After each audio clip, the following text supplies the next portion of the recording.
What's going on, everybody? So I got another MrBallen for you guys, and this one is the horror mystery Scotland Yard got dead wrong. So, this is a long one, or a semi-long one, 27 minutes. But yeah, we're gonna check this out and see what mystery did they get wrong, because that's bad when they get something wrong.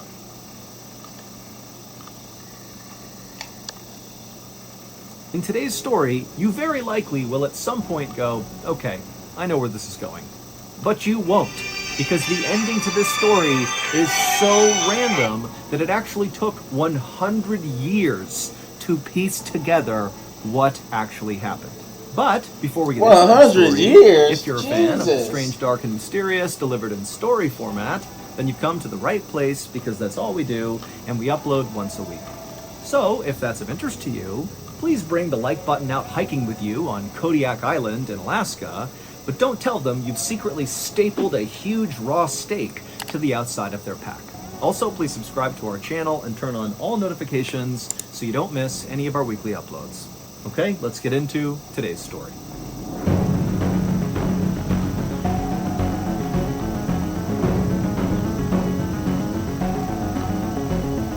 Under the bricks. On the night of January 31st, 1910, an American couple living in London, named Belle and Dr. Harper Crippen, were hosting a small dinner party for two of their friends. The group had just finished their food, and they were now in the middle of a game called Whist, which is a card game, when suddenly Belle put her cards down, and she stood up to tell a story. And Dr. Crippen saw his wife doing this and kind of knew what was going to happen, and he kind of gestured for her to not tell the story and please... I'm sorry. I'm not laughing at Dr. Crippen. I'm just laughing at that his name is Dr. Crippen. Where it's like, imagine going to the doctors and the doctor saying, I'll be your doctor today, Dr. Crippen. Be like, Doctor who? Like, you... I'm sorry. It's the name. It's just like, that is a weird name for a doctor, Dr. Crippen. Like, are you crip walking? You with the Crips? I'm sorry, guys. It's just I'm silly, and something like that is very funny to me. Not the situation. Sit down and play this game, but she just kind of waved at him dismissively, like, please, leave me alone. I'm going to do what I want to do. Dr. Crippen sighed and just kind of sat back and let this happen. Anywhere they went, he knew his wife had to be the center of attention, and there was just nothing he could do.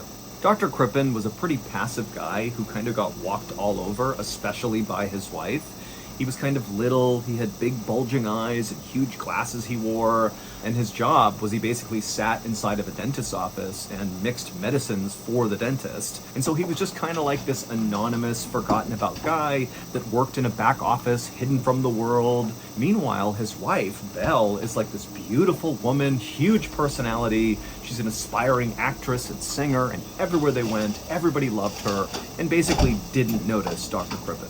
Also, Belle would basically spend all of Dr. Crippen's money on her very expensive wardrobe.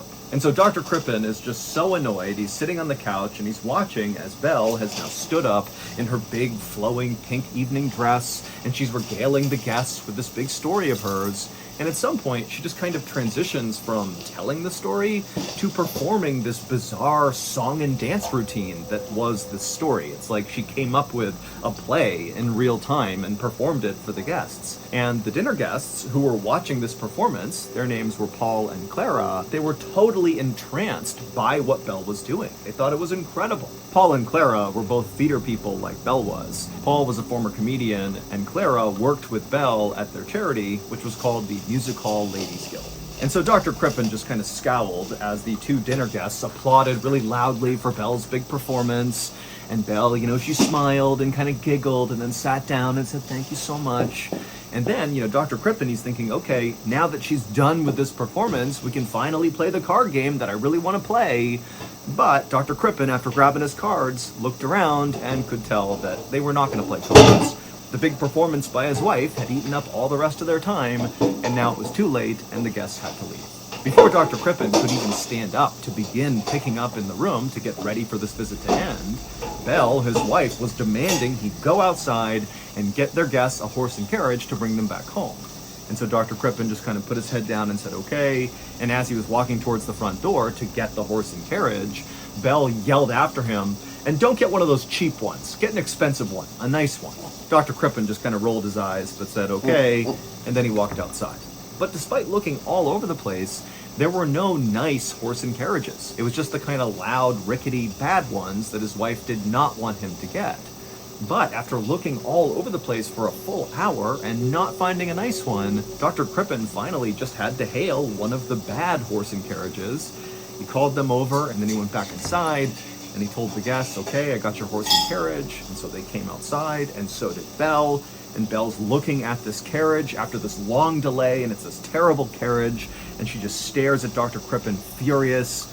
The guests don't seem to mind. They just walk down the stairs, they get in their carriage, they say goodbye, and they take off. But the second Dr. Crippen had turned back around, Belle was already back inside their home.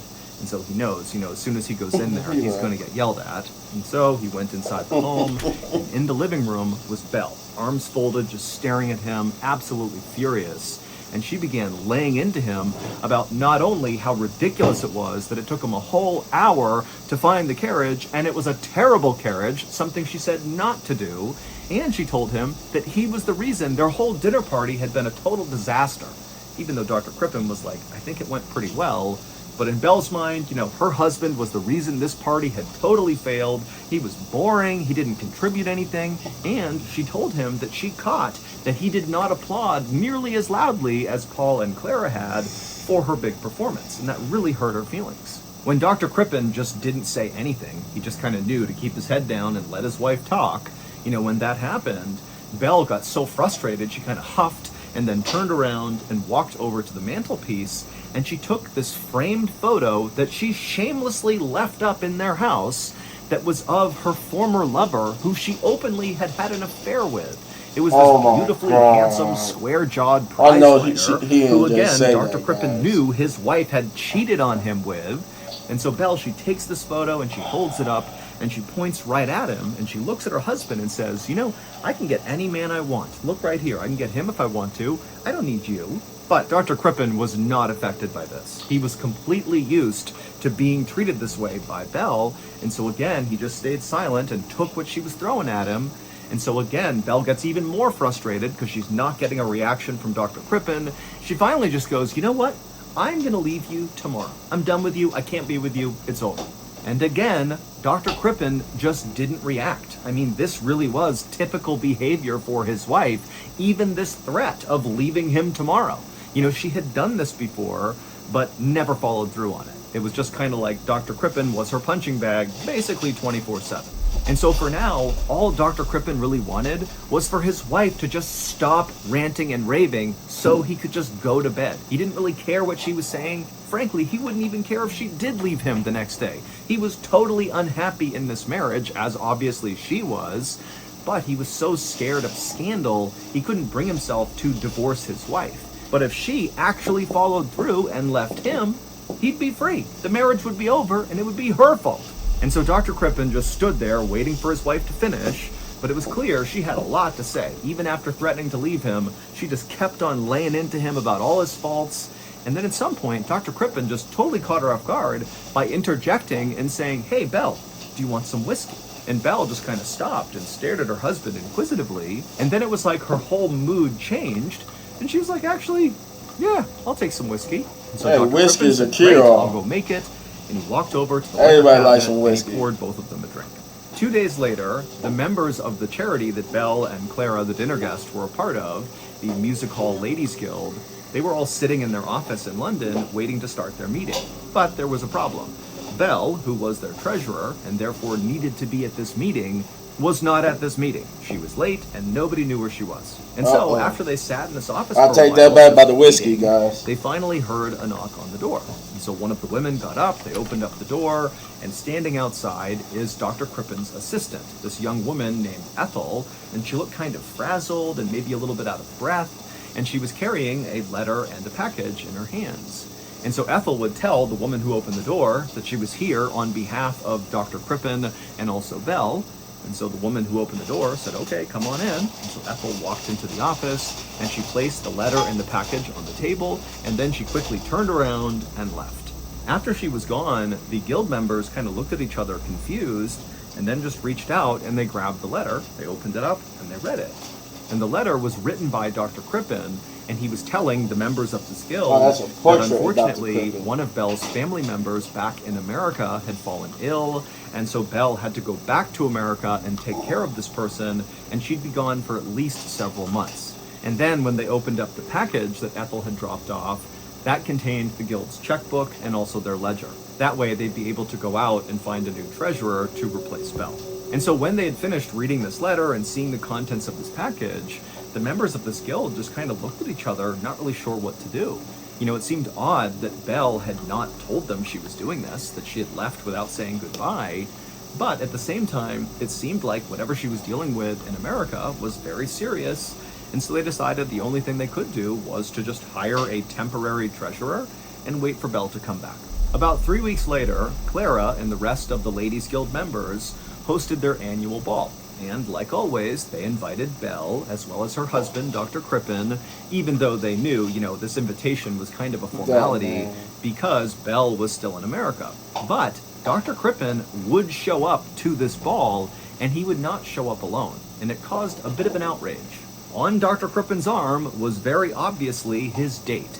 Ethel, his assistant, the young woman who had dropped off that letter in the package to the members of the guild about Belle's sudden departure.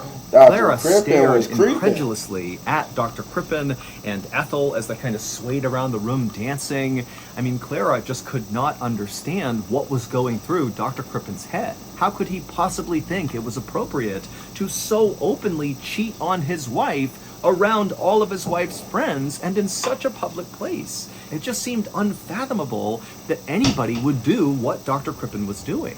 And so that night, Clara and the other members of the Ladies Guild, they got together and they decided that, because of Dr. Crippen's obvious infidelity, they could not invite him to be a part of anything to do with the Ladies Guild, at least not until they talked to Belle again when she got back.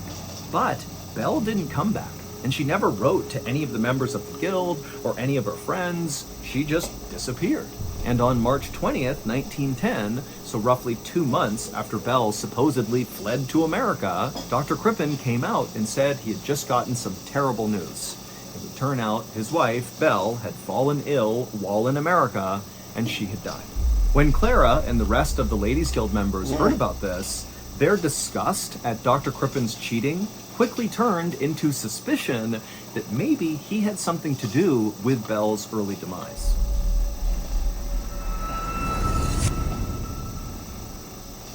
As many of you may already know, 2 years ago we launched the MrBallen podcast, and we actually launched it on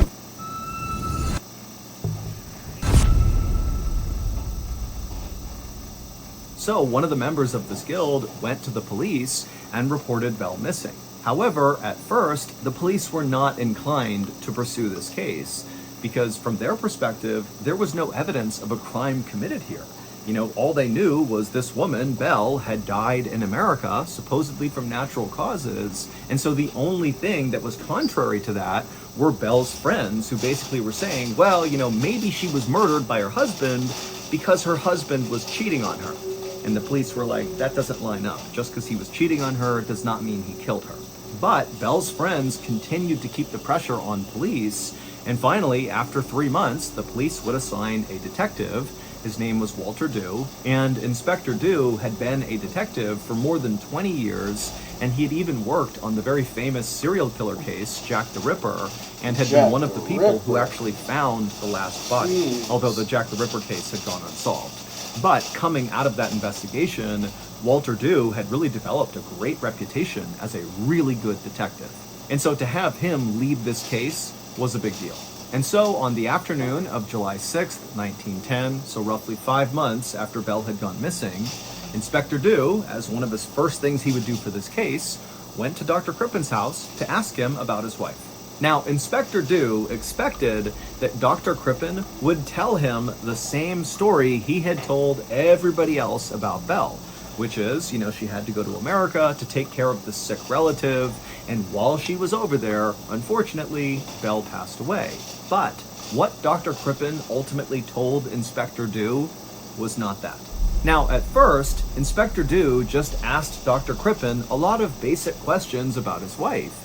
But Dr. Crippen seemed really awkward as he answered these questions. He actually almost seemed really embarrassed. And Inspector Dew clearly noticed this, but just kept on asking these routine questions and just allowed Dr. Crippen to act however he was going to act. But at some point, Dr. Crippen just stopped answering the questions altogether, and he paused for a minute with his head in his hands, and then he took off his glasses, he put them on the table, and then he looked up at Inspector Dew, and he said, I should just tell you the truth. Belle isn't dead.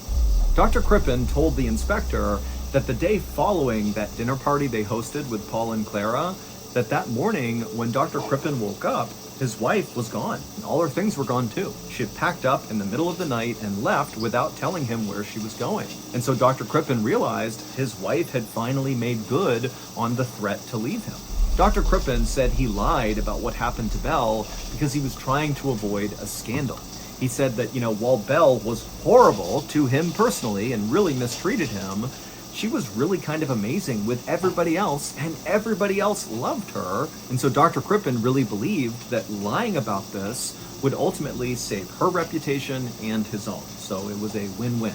And once Dr. Crippen was relatively sure Belle was not going to be coming back, that she really had left him for good, that was when he began openly dating Ethel, because he had actually been in love with his assistant Ethel for a long time, and he felt like now, with his wife out of the picture, he could finally love her out in the open, even though he admitted, nobody would actually understand the dynamic here, because everybody else thinks Belle is over in America, and here I am cheating on her. But, Dr. Crippen insisted to the inspector that this was the truth. He was not cheating on Belle. He didn't have anything to do with her disappearance. She left of her own accord, and here he was. And so after Dr. Crippen explained all this to the inspector, Dr. Crippen just put his face in his hands and just looked so ashamed and embarrassed, to the point where Inspector Dew really believed Dr. Crippen. I mean, this is a guy who has just poured his soul out about some of the most embarrassing things of his entire life, so he's got to be telling the truth. Also, Inspector Dew couldn't help but think to himself that Dr. Crippen was this little kind of passive-seeming guy who did not really seem capable of killing somebody else. But at the same time, Inspector Dew could definitely see a woman like Belle leaving Dr. Crippen the way that she did. Still, just to be thorough, Inspector Dew asked Dr. Crippen if he wouldn't mind allowing the inspector to search the property, because after all, this is a missing person case, and so we gotta check everything. Dr. Crippen said, absolutely, search my house, do whatever you gotta do, and Inspector Dew would do just that. He went all over the house, looked everywhere, and he would find nothing. So the inspector told Dr. Crippen that as of now, he believed his story and that basically the case was closed, but Inspector Dew really needed to talk to Belle in order to officially close the case, because right now, everybody thought she was dead, no one had heard from her, and so that was the one missing piece. And so Dr. Crippen said that was totally fine, and he and the inspector actually worked together to draft up this little advertisement that would go in newspapers in America that basically would say, hey, Belle, if you see this, you need to contact police in London because we're looking for you. And so after the two men had come up with the language they wanted for this advertisement, Inspector Dew thanked Dr. Crippen, said he'd be in touch, and then he left. But 5 days later, when Inspector Dew went to follow up with Dr. Crippen, he discovered that Dr. Crippen and his new lover, Ethel, his assistant, were both gone, and nobody knew where they were. And this changed everything about the Belle case. Inspector Dew couldn't help but think, Dr. Crippen and Ethel look like they're running from something, so probably they lied to me about their involvement with Belle's disappearance. And so Inspector Dew sent physical descriptions to all the newspapers and police stations all across Europe, and also he made a note to check all the ships that were bound for America in case Dr. Crippen and Ethel had decided to flee Europe that way. And while this big manhunt was just getting underway, Inspector Dew and his team went back to Dr. Crippen's house to do a much more thorough search. So police descended on Dr. Crippen's beautiful 3-story home on a quiet street, and they went inside and they tore apart everything. They flipped over mattresses, they opened up drawers and closets, they threw everything out, but they found nothing suspicious. But at some point, Inspector Dew, who was feeling really annoyed that he'd been totally duped by this doctor, he was walking down the basement steps in Dr. Crippen's house, and as he went down, he saw there were other investigators already in the basement conducting yet another fruitless search. But as Inspector Dew kind of turned the corner at the base of the basement stairs, he noticed the bricks that were laying in front of the fireplace that was in the basement just looked a little bit off, like they were maybe too new or something.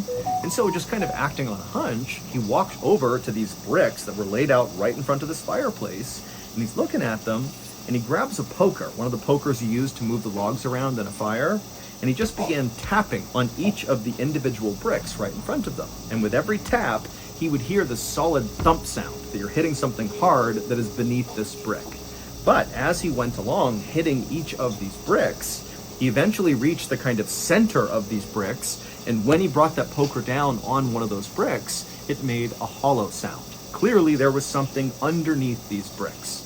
And so Inspector Dew is super excited. He calls for his team to come over, and one by one they begin pulling up all these bricks, and after they're all gone, they see there's this perfectly smooth layer of clay that these bricks were sitting on top of. And so Inspector Dew called for a shovel, a guy brought one over, and Dew, he took one scoop with the shovel, and immediately this horrible smell began coming out of the ground that was so gross that the guys around Inspector Dew began retching and vomiting, and before long, the entire group of investigators had basically fled the basement to get away from this horrible smell. But after composing themselves, Inspector Dew and the rest of his team put handkerchiefs over their nose and their mouths, and they went back into the house, down into the basement, they grabbed that shovel, and they continued to dig, and after just a couple of scoops, they saw what was causing this terrible smell. In this clay pit, this hole in the basement underneath the bricks, were all these human body parts in the ground.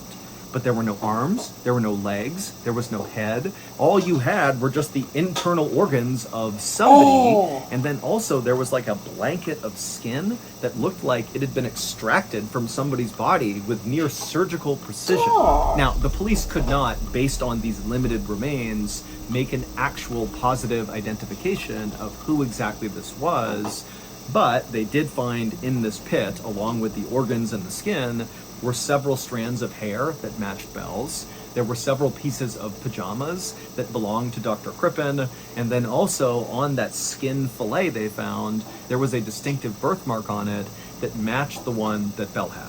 Also, investigators were able to determine that inside of the intestines that were found in this hole were traces of a particular kind of tranquilizer that in the weeks leading up to Belle's disappearance, Dr. Crippen was making that particular tranquilizer at his work. He mixed medicines for dentist offices. That was the tranquilizer he was working with right before Belle disappeared. Shortly after these shocking discoveries were made, Dr. Crippen and Ethel were found on a boat trying to flee the country that way, and so they would be arrested, and so ultimately Dr. Crippen would be found guilty of murdering his wife, and he would be sentenced to death. As for Ethel, she would be acquitted of any participation in the crime. However, this was not the end of the story. Far from it. 100 years later, in 2010, a forensic scientist from Michigan State University fished out a piece of tissue from the remains found in Dr. Crippen's basement that had been preserved inside of a London museum. Now, this murder case had been officially closed since 1910, but the bizarre details of this case had never really fully made sense to a lot of people.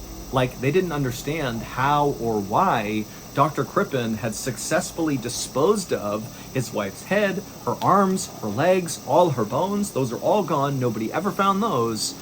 But he decided to keep her organs and her skin buried in his basement under loose bricks. That doesn't make any sense. Also, if Dr. Crippen killed his wife by poisoning her, which is what is suggested from all that tranquilizer that was found in her intestines, that basically he overdosed her, then why did he dismember her afterwards? The reason killers often kill with poison is because it makes the victim's death look a bit more natural. Whereas if you mutilate someone's body, then obviously someone did it and you're calling suspicion on yourself.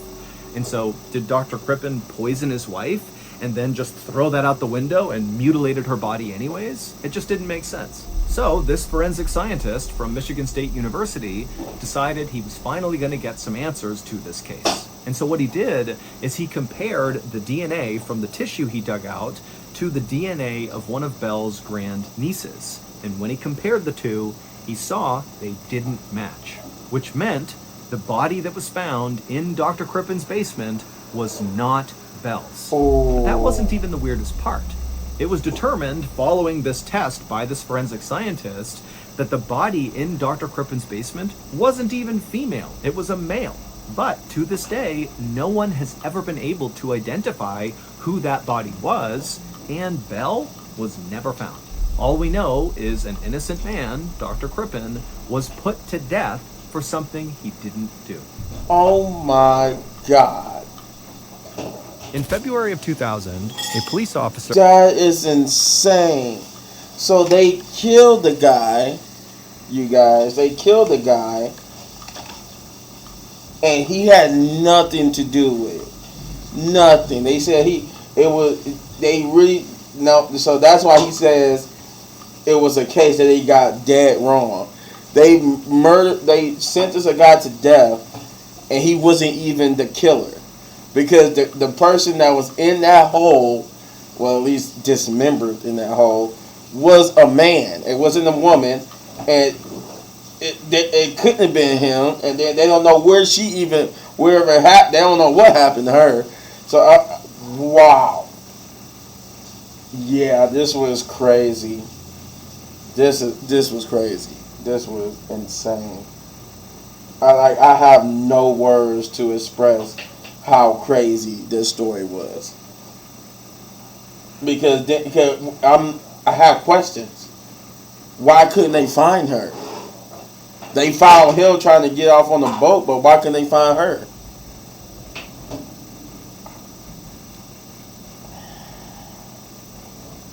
Let me know in the comments what you think, guys. Hit this button right there for all of my Season 3 reactions. And if you enjoy the video so much you want to support the channel, you know what to do. Hit those buttons. And as always, hit any one of these videos for more of my amazing content.